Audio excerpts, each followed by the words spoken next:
네, 오밤중 뉴스 함께하고 계십니다. 자, 이번 순서는 오늘 있었던 재판 소식 전해드립니다. 오늘은 이재명 대표의 대장동 사건 재판이 진행됐습니다. 이 사건은 현재 재판부가 바뀌어가지고요. 재판부 갱신 절차를 밟고 있습니다. 원래 이 사건을 담당했던 판사는 김동연 부장판사였습니다.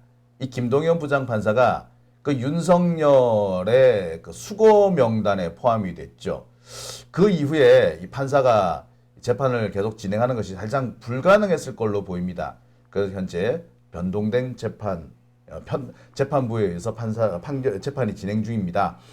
재판부 갱신 절차 여러분들께서는 조금 생소하실 것 같은데, 그러니까 한마디로 말해서 재판부가 바뀌면은 앞서서 무슨 일이 있었는지, 그 법정에서 무슨 일이 있었는지를 쭉 한번 리바이벌하는 시간이라고 보시면 되겠습니다.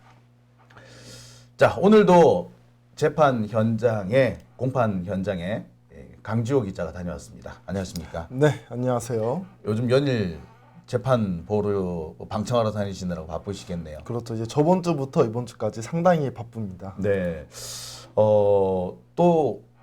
이번 주에 또 다른 재판도 들어가시나요? 이 김용현 내란 재판 그리고 금요일 날 당첨이 될지 안 될지 모르겠지만 이재명 대표 증인 재판인데 이재명 대표가 나올지 안 나올지는 잘 모르겠네요. 네, 이재명 대표가 출석을 안 할 수도 있을 것 같아요. 그렇죠. 굳이 그 재판에 왜 출석을 해야 되는지도 사실은 모르겠어요. 저도 그렇습니다. 네. 그러니까 제가 볼 때는 유동규가 바득바득 우겨가지고 이재명 대표를 괴롭히겠다 뭐 이런 의도로 보이거든요. 참 그런 게 뻔한데 또 판사는 또 굳이 또 불러내는 이유를 잘 모르겠어요. 아무튼 오늘은 어떤 사건 재판이 있었습니까? 오늘 이재명 대표 대장동 재판을 진행을 했었는데 오늘은 공판 갱신 절차를 밟았습니다. 네. 공판 갱신 절차 참 길죠? 상당히 깁니다. 오늘 10시 반에 시작해서 6시 10분에 끝났습니다. 근데 이 공판 갱신 절차라는 게 앞서서 재판했던 내용을 다시 한번 리바이벌한 거죠. 그렇죠. 그러니까 새로운 내용이 나오면 좀 재밌잖아요. 네. 근데 이거는 똑같은 내용을 한 번 더 듣는 거니까 상당히 힘들더라고요. 아무래도 지루할 수도 있고요. 예. 또 무엇보다 한번 들었던 거기 때문에 약간 좀 루즈해지는 면도 있을 거예요. 아마 재판을 담당하는 판사야 처음 듣는 얘기니까, 그리고 꼭 자기 재판을 해야 되니까 관심 있게 듣겠으나 뭐 피고 측도 그렇고 검찰 측도 그렇고 좀 약간은 좀 느슨해진 모습도 보였을 것 같아요. 검사 같은 경우에도 이 그 녹취록을 읽다가 한 2시간 넘게 읽었거든요. 읽어요? 또 그게 예, 읽습니다. 읽다 보니까 한숨을 쉬더라고요. 아마 이게 본인이 갑자기 나온 걸 거예요. 의도하지 않게. 그러니까 판사님께서 그러면 저희 좀 쉬었다 할까요? 해서 좀 쉬었습니다. 일종의 증거 채택 절차인데, 증거 채택 절차가 이제 보통, 그러니까 그 공판 갱신 절차는 증거 채택 절차와 똑같이 한다고 돼 있어요. 예. 그러니까 원래 증거 채택 절차가 읽는 거예요. 예, 그렇죠. 아니면은 증언을 직접 하거나. 예. 그러니까 이제 증언 앞에서 증인들이 했던 얘기를 다시 한번 읽도록 하는 그런 절차거든요. 예, 맞습니다. 보통 이렇게 되면은 뭐 그 당시 공판했던 걸 차라리 그냥 틀어주는 게 훨씬 나을 것 같은데. 그렇죠. 틀어주는 게 더 나을 것 같다는 생각도 들고 처음에 아침에 들어왔을 때 인원과 마지막 끝날 때 인원을 보니까 한 4분의 1은 줄어들었더라고요. 네. 중간에 다 나갔습니다. 아무래도 예. 좀 그런 박진감 넘치는 그런 모습은 아니었을 것 같아요. 예.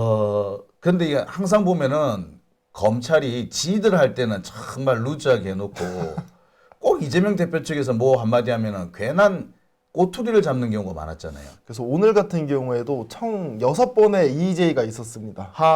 아니 공판갱신 절차는 굳이 그런 거 할 필요가 없는데 무슨 EJ 제기란 말이죠? 이제 처음에는 이 김칠중 변호사가 이제 모두 절차가 안 끝났었어요. 전 공판에. 그래서 30분 정도 진행을 했는데 이때도 한번 이 EJ를 했었고 이 이재명 대표 측에서 이 녹취록 관련돼서 반대 신문을 하니까 그거에 대해 가지고 EJ를 5번을 하더라고요. 그러니까 그렇게 제시하면 안 된다. 우리가 이 공소장 그 녹취록 관련된 내용을 사실만 전달을 해야 되는데 왜 의견을 덧붙이냐 이런 내용이었습니다.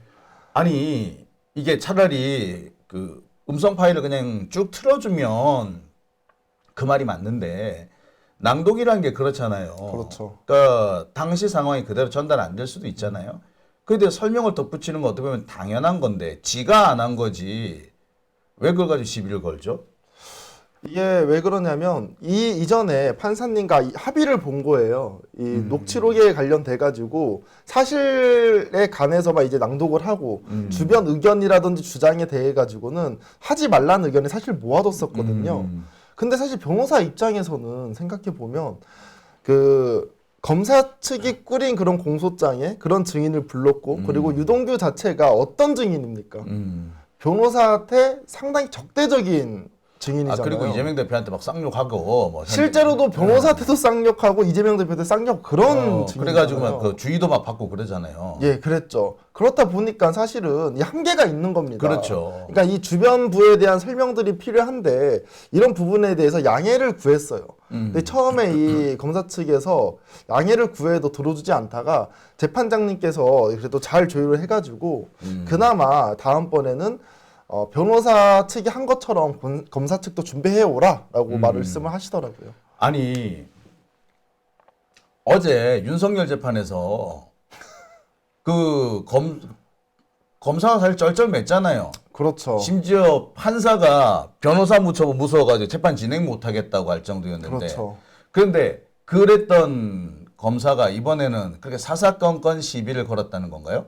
그렇죠. 원래 그 갱신 절차 같은 경우에는 어떻게 보면 사실 준비기일이랑 비슷한 느낌이거든요. 그렇죠. 뭐 같다라고는 할 수 없지만 그러면 본인의 입장에 대해 사실은 줄줄 읽어 나가기만 하면 돼요. 그래서 사실은 준비기일에는 검사도 그렇고 변호사도 그렇고 중간에 잘 끼어들진 않습니다. 그렇죠. 그쪽은 먼저 얘기를 쭉 그렇죠. 하라는 식으로 이렇게 하죠. 그렇죠. 그래가지고 이제 근데 이번에는 6번이나 검사들이 끼어들었었고 판사님도 질렸는지 다음번에는 변호사 측이 하는 것처럼 사실관계를 쭉 읽기도 하고 본인에 대한 주장이나 의견을 하되 최대한 이 녹취록에 대해 중심으로 해주시고 만약에 상대방에 대해서 반대 의견을 내고 싶으면 서면으로 웬만하면 제출하세요라고 말씀하시더라고요. 서면으로 제출해달라. 예, 그러니까 이제 얘기하지 말고 서면으로 제출해달라. 왜냐하면은 이게 이 검사가 이게 좀 실수하는 것인데 이 공판 갱신 절차는 쉽게 말해서 간략하게 끝내자는 거거든요. 그렇죠. 간략하게 최대한 좀 짧게 끝내기 위해서 공판 갱신 절차를 이렇게 하는 건데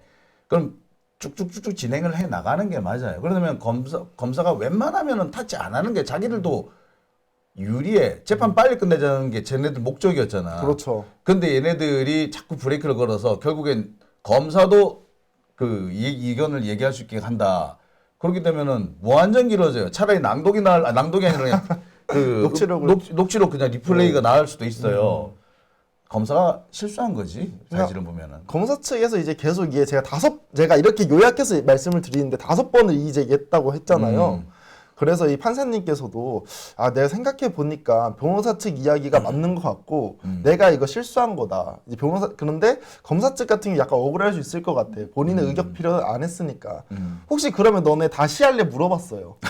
다시 할래? 물어보니까 효율성 때문에 본인들은 그러니까 다시는 하기 싫은 거야. 왜냐면은 시간이 길어진단 그렇죠. 말이야. 원래 이 목적이 그게 아니었거든. 그렇죠.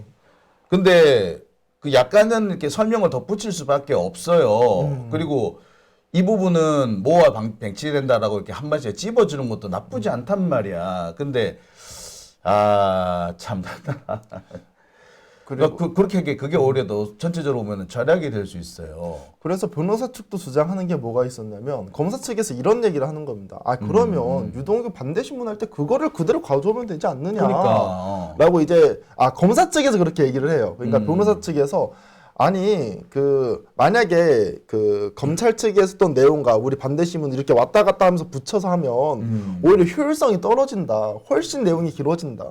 심지어 그렇지. 유동규 증인 같은 경우에는 50시간 넘게 했는데 3시간 안에 줄여야 된다. 그럼 그걸 그러니까. 어떻게 우리가 준비를 해야 되느냐. 라고 말씀하시더라고요. 그러니까 사실 그게 맞는 게 50시간 한 거를 이거를 3시간으로 줄이려면은 중요한 포인트 집어주면서 이거는 어떤 의미 말을 해줄 수밖에 없어요. 그렇죠. 그렇게 하는 게 사실 줄일 수가 있거든. 근데 이번에 검사가 이렇게 12건대로 하게 되면은 경우에 따라서는 그럼 다시 한번 들어볼까? 이렇게 될 수밖에 없고 차라리 듣는 게 나을 수도 있어요. 검사 실수한 거지 사실은.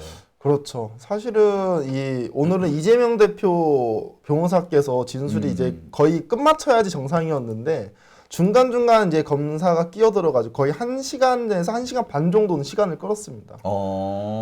그래서 결국에 또 좀 다음번도 미뤄졌군요. 그렇죠. 다음번에 이제 이재명 대표 변호사와 이제 마지막으로 정진장 실장 변호사가 마무리하는 걸로 정해졌습니다. 유동규의 진술과 관련돼서는. 유동규가 워낙에 길게 하기도 했어요. 그렇죠. 근데 아무튼 검찰 측으로서는 안 해도 될 일 해가지고 혹 떼려다가 혹 붙인 게 됐는데 예. 목적은 뻔히 보이네요. 어떤 목적이 있을까요? 그러니까 어쨌든 이게 사실은 검찰은 지금 그 이재명 대표 측에 대해서 굉장히 시비를 붙는 거예요.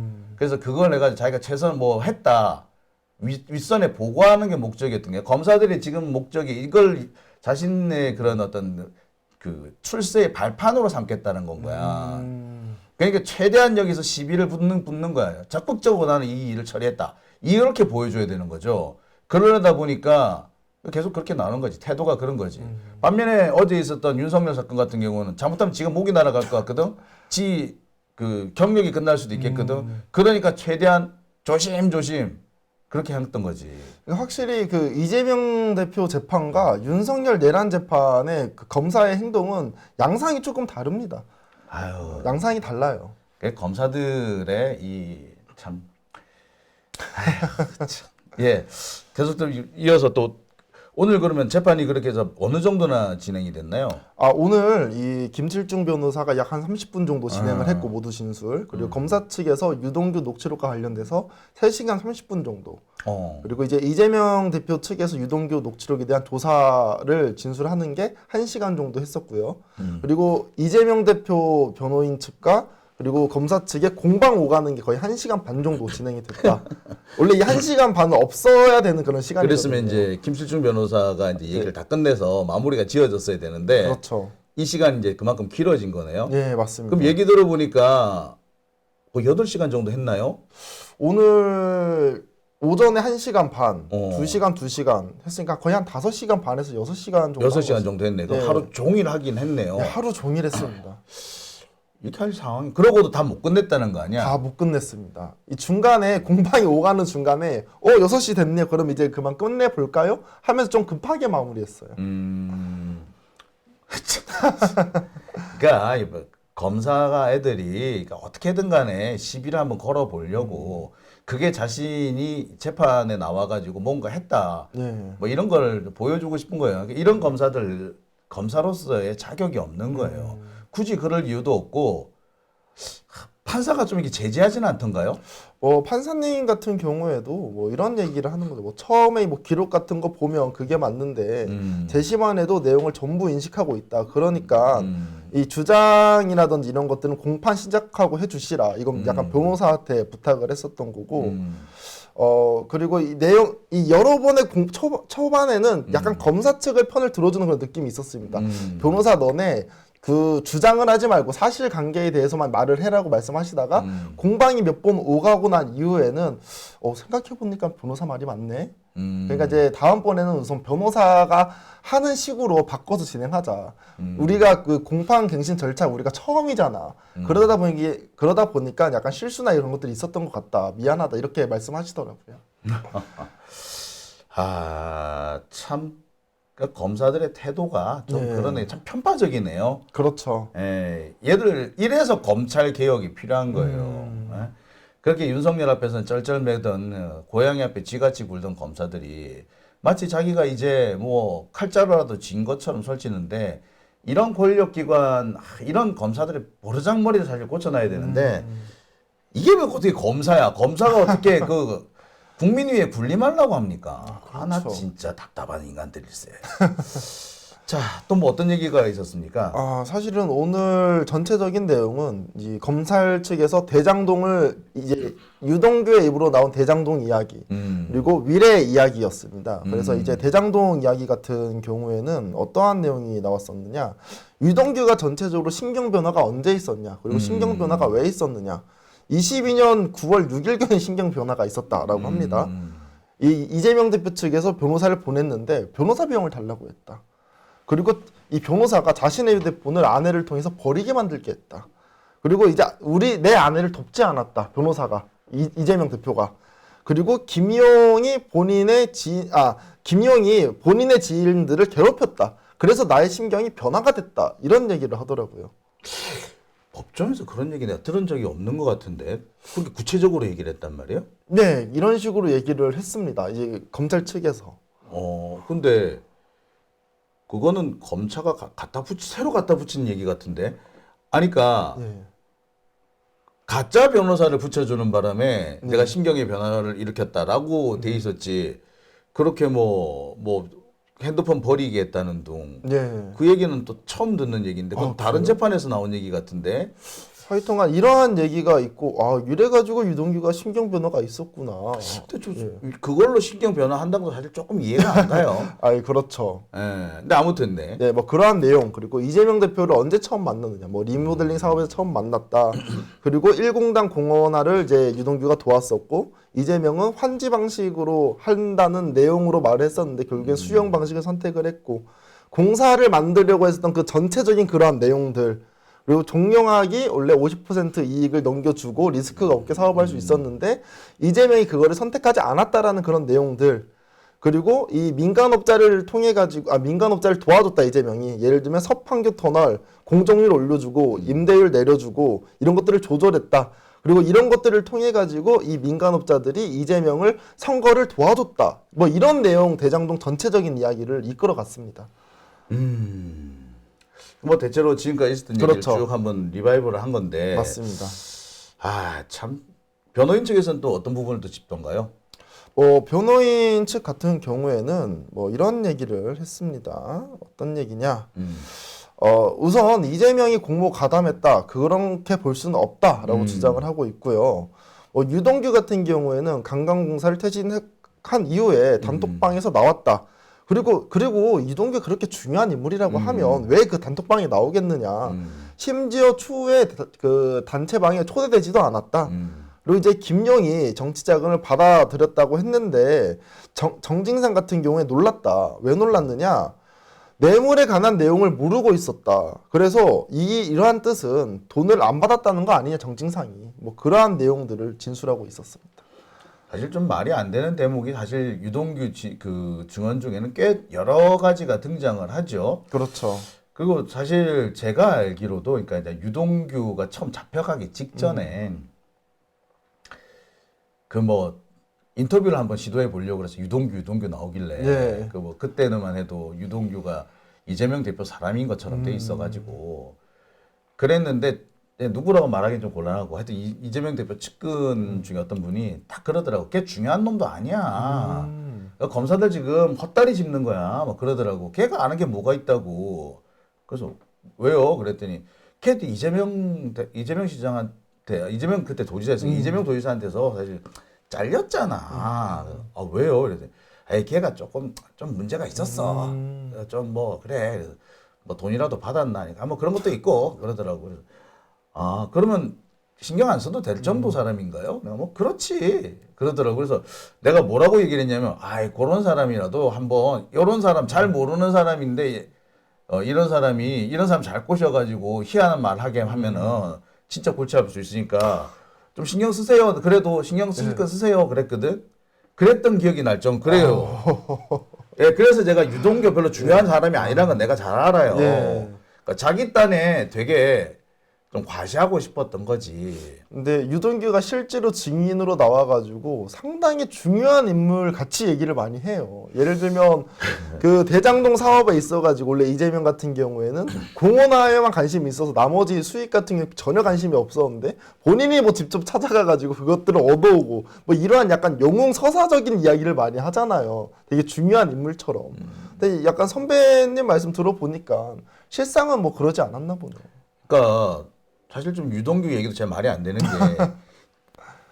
지는 성남시의 일종의 공무원, 준 공무원에 해당되는 사람이잖아요.